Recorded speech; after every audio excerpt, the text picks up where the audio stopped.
Last month, Airbus announced it was ceasing production of the A380, the world's largest passenger aircraft. Transport designer Paul Priestman, who designed the Super Jumbo's first interior, spoke to DAZN about its design legacy. In February 2019, 12 years after its first commercial flight in 2007, Airbus made the painful decision to end production of its A380 aircraft after failing to secure enough orders from airlines. The news came after Dubai-based airline Emirates, Airbus' biggest customer, reduced its A380 orders from 162 to 123 aircrafts. As a consequence, and given the lack of order backlog with other airlines, Airbus will cease deliveries of the A380 in 2021, read a statement from Airbus CEO Tom Enders. Airbus recently announced it will end production of its A380 aircraft after failing to secure enough orders from airlines. Although much admired by air travelers, it didn't take off with buyers. It is able to carry up to 800 passengers over 2 decks, in comparison to the 660 passenger capacity of a Boeing 747 jumbo jet. However, with a $445.6 million list price, it struggled to make a profit as seats were often left unfilled, while demand grew for smaller, more fuel-efficient mid-sized aircraft, particularly the Boeing 787 Dreamliner. Industrial design studio Priestman created the interiors for the original A380. But while future production of the A380 will come to an end, existing models will continue to fly, and its innovative design will ensure a legacy in future aircraft design.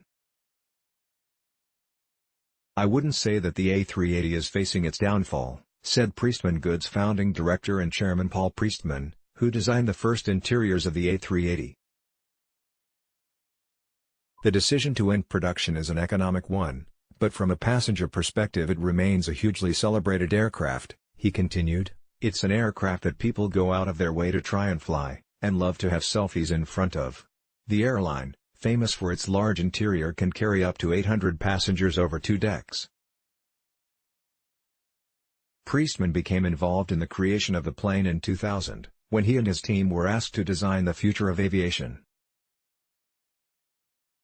They were tasked with developing the aircraft's large interiors, which were unlike anything seen before, and redefined the passenger experience. He described the task as a dream project for a designer, granting him and his team the opportunity to design an entirely new product.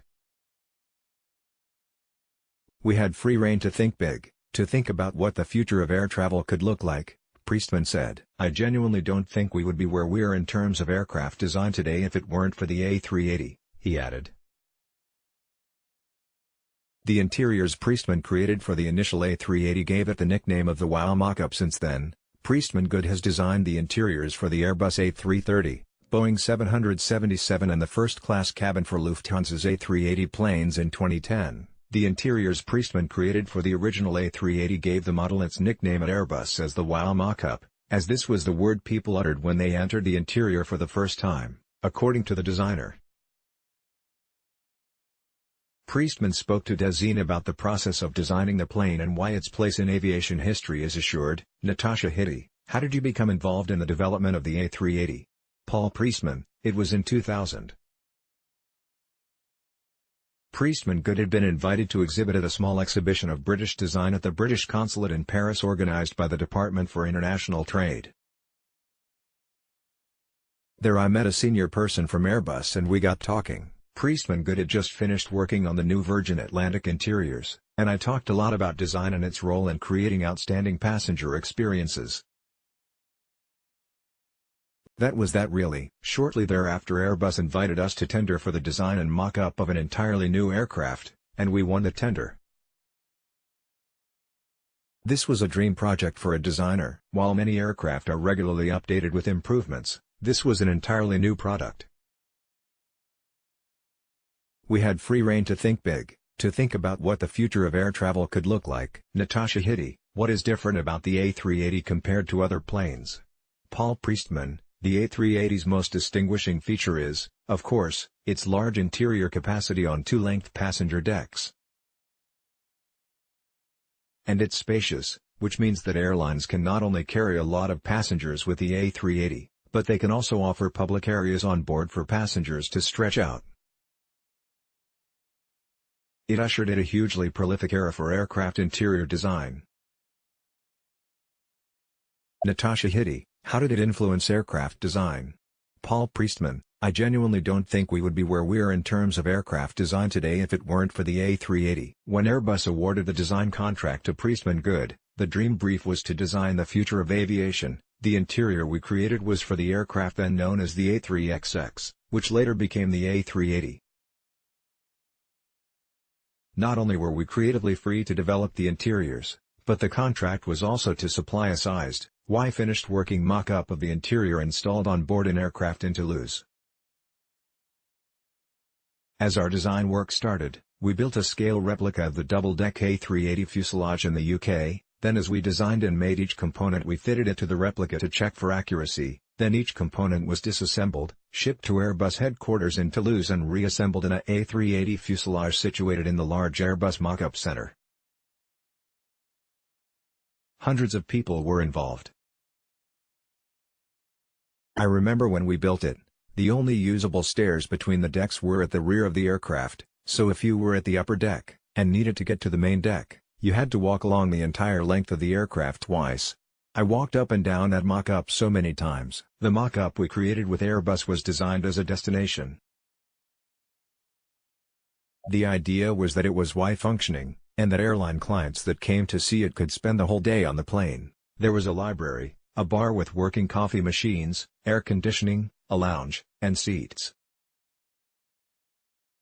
We thought a lot about the visitor's experience and Kerry designed and choreographed every aspect of it. The A380 was being shown in the enormous Airbus marketing building, which is the size of an aircraft hangar. This was the biggest passenger aircraft in the world, but we were still concerned that entering it from a very large space would give the feeling of going into a smaller space, so we designed and built a small quiet reception area to welcome visitors and then a dimly lit airport jetway type link to the aircraft. The result gave the mock-up its name, and it is still known at Airbus as the WOW mock-up, as so many people that entered the interior for the first time said wow. Natasha Hitti, why is the A380 facing its downfall, and how do you feel now that production is ending? Paul Priestman, I wouldn't say that the A380 is facing its downfall. The decision to end production is an economic one, but from a passenger perspective it remains a hugely celebrated aircraft. It's an aircraft that people go out of their way to try and fly and love to have selfies in front of, and as I mentioned previously, the A380 will keep flying. It's only future production that is ceasing. Natasha Hitti, what does this mean for air travel in future? Paul Priestman, as mentioned previously, the impact the A380 has had, and continues to have, on the design of aircraft interiors is long-lasting. And while future production of that aircraft has ceased, Airbus is continuously investing in R&D to create better, more efficient products, like airspace, which we also collaborated on. I'd like to note here also the importance that this project has had in the development of Priestman Good as a studio. It was a real moment for us, not only to be involved in the creation of one of the biggest products in the world, but Airbus allowed us to have our name at the entrance of the mock-up and books about Priestman Good in the onboard library. Since this project we have completed many interior design and mock-up projects for aircraft manufacturers from around the world. Natasha Hitti, what are your thoughts on the environmental issues with air travel? How can flying be made more green? Paul Priestman, it's a complex issue. It's important to remember that flying, particularly over long distances, is convenient, and that as a result, people are going to keep flying. So for designers, our role is to see where we